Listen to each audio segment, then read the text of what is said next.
Thanks, Cyrus. We now have Reverend Ira DeSpain in studio to talk about the Real Faith series. All right, thank you for joining me, Ira. Thank you for having me. All right, and you're here to talk to us a little bit about the Real Faith that's going on campus, and I'd like you to tell me a little bit about that. Sure, be glad to. It's a program that Zach Anderson, our seminary intern in campus ministry, thought of when he came to work for us here this fall. Once a week on Thursday nights, we're showing movies in the lower level of the chapel. Zach is leading the discussion afterwards about the religious and theological issues that are brought up in the movies. Okay, and you gave me a list of some of the films like The Green Mile, Hotel Rwanda, and Dogma. I was wondering if you could just talk about some of those films that you've seen and your own personal perspectives on some of the issues of faith that are brought up in there. Sure. The Hotel Rwanda is one that I showed an interterm class about a year and a half ago. I showed it to them as we looked at the hotel owner's call from God to be active and make a difference in the world. The interterm was about one's personal relationship with God and a sense of calling into career and vocation. So this was a good movie to highlight that. There are all kinds of great themes in The Green Mile as people approach impending death and what life is like then and how they make connections and relationships in that very strange atmosphere as it relates to all of us. Okay. And then with Dogma, I've seen that several times. And have you seen Dogma before? Yes, I've seen Dogma twice. Okay. Now that's a bit of a more touchy film and takes a bit more of an aggressive approach looking at religion and the satire of some religion. And how do you feel about films that are sometimes almost seen as mocking some aspects of faith like that? Well, as I say, I've seen Dogma twice, and I wasn't offended by it, but you have to get to the place where you're okay watching film and videos that are satirical of things that you believe in. But there's some great religious themes in Dogma, especially at the beginning, when the whole controversy on the marketing campaign for the church was to do away with a crucifix because, quote, it was too much of a downer, and coming up with a more, quote, positive image for the church and come up with the Buddy Jesus kind of action figure. But that was a great parody of what I think many in our culture try to do, is to sort of downplay the downside of religious expression and try and gloss over some of the harsh realities of religion. Similarly, Christmas is a much more popular holiday than Easter or Good Friday, I think, just for that reason. Okay. And talking about it was the Catholic Church trying to relaunch this marketing campaign in the movie. What is it like to, in a sense, try to launch a marketing campaign? Because you work with college-age students and you work with a lot of youth-based people. How do you try to reach out and present a message of faith on campus with people that are younger and not necessarily older and may not have been exposed to the church when they were younger or anything like that? Well, one thing that I do is to try always to be truthful. And if I have questions or if I have doubts or if I have hopes and dreams, to be honest about that. I want to make sure that people that I work with never assume that anyone who's a person of faith has, quote, all the answers and that it's all sort of written down for us and clear as a bell, because all of us of faith spend some time searching, sometimes questioning, sometimes doubting, and sometimes in anger, as well as times of assurance and great joy. So part of it is just to be as supremely honest with people as I can be as we talk about such matters. The other thing that's important to know is that people your age and people who are in college come from a religious background, or sometimes not, but going to college is a time for people to step away from their families of origin, and maybe they'll accept the things that their families taught them when they were younger, and maybe they'll want to push away from their families and to decide for themselves what's important about their faith, or to explore a new faith and what that might mean for them.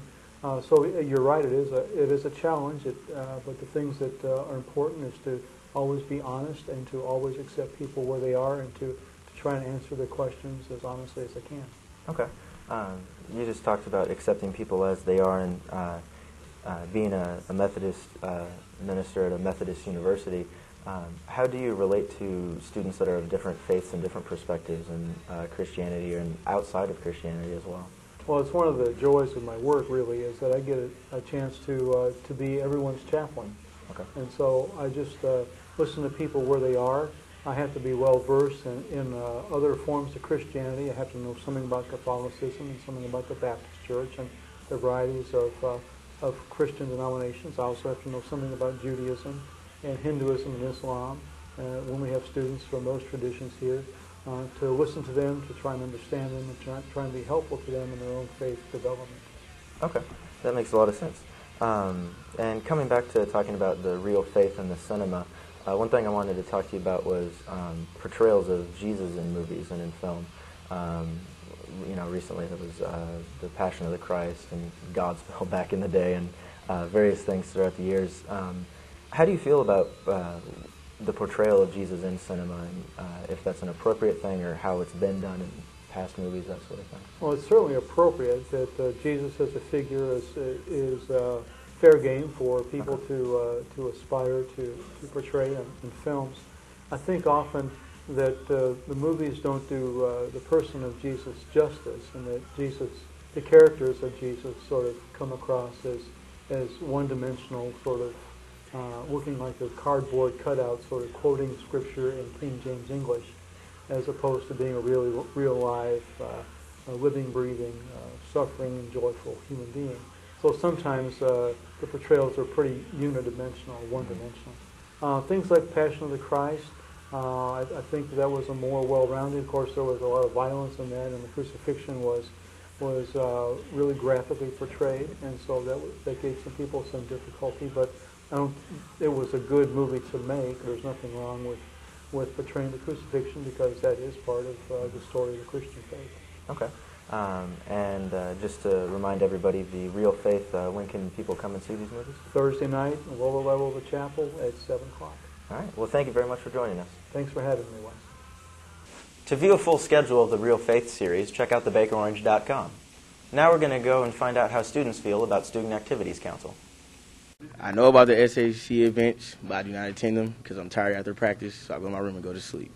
Some activities I go to, but I always don't know when they are because I live off campus, and I don't really check my email a lot. So when I find out about them and I have time, I go to them, but if not, I just hear about them later, I guess.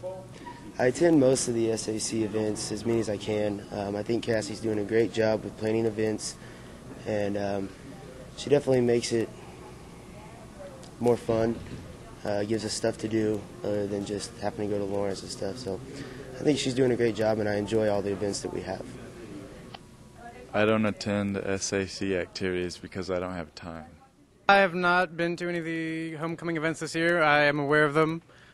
They seem fairly ridiculous in my opinion, but I mean no offense to those that go or those who have organized the events. No, I do not.